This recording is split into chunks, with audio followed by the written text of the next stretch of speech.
Nah, di sini saya akan menjelaskan tentang pengertian perencanaan pendidikan.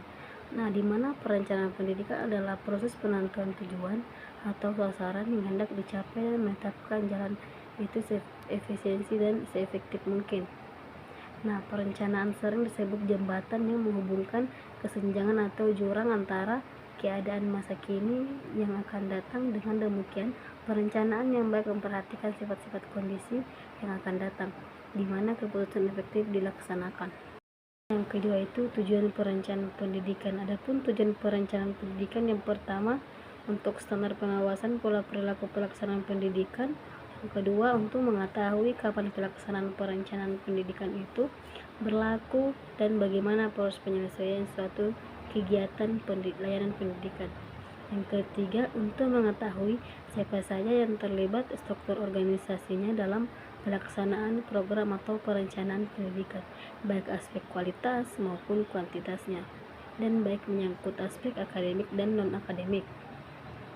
Selanjutnya, untuk mewujudkan proses kegiatan dalam pencapaian tujuan pendidikan secara efektif dan sistematis, termasuk biaya dan kualitas pekerjaan. Selanjutnya, untuk meminimalkan terjadinya beragam kegiatan yang tidak produktif dan tidak efisien, baik dari segi biaya, tenaga, dan waktu selama proses layanan pendidikan.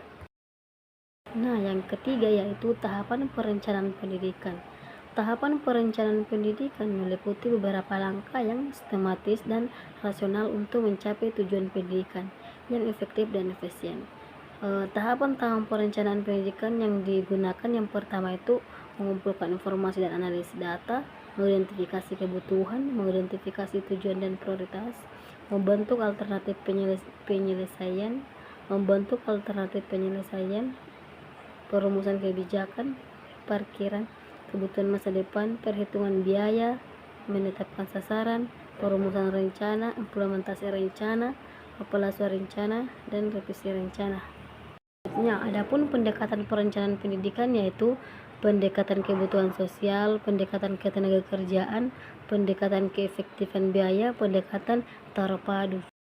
Adapun faktor yang mempengaruhi perencanaan pendidikan yang pertama kebijakan pemerintah, kebijakan masyarakat, perkembangan teknologi, sumber daya manusia, kondisi ekonomi, demografi, budaya dan nilai lokal dan globalisasi. Yaitu manfaat perencanaan pendidikan. Nah, manfaat perencanaan pendidikan yang pertama arah yang jelas, penggunaan sumber daya yang efektif, pengembangan kurikulum yang sesuai, peningkatan kualitas pendidikan, yang mempengaruhi ketimpangan, responsif terhadap perubahan, pengukuran dan evaluasi, stabilitas dan berkelanjutan. Selanjutnya yang terakhir itu aspek-aspek perencanaan pendidikan. Nah, di mana aspek perencanaan pendidikan itu yang pertama identifikasi dan dokumentasi berbagai kebutuhan, pemilihan kebutuhan-kebutuhan yang punya prioritas dan pelaksanaan, perincian hasil yang harus dicapai untuk setiap kebutuhan yang telah dipilih. Identifikasi syarat-syarat untuk memenuhi setiap kebutuhan termasuk perincian untuk memenuhi dengan cara problem splitting. Suatu urutan hasil-hasil yang diinginkan. Sekian dan terima kasih. Assalamualaikum warahmatullahi wabarakatuh.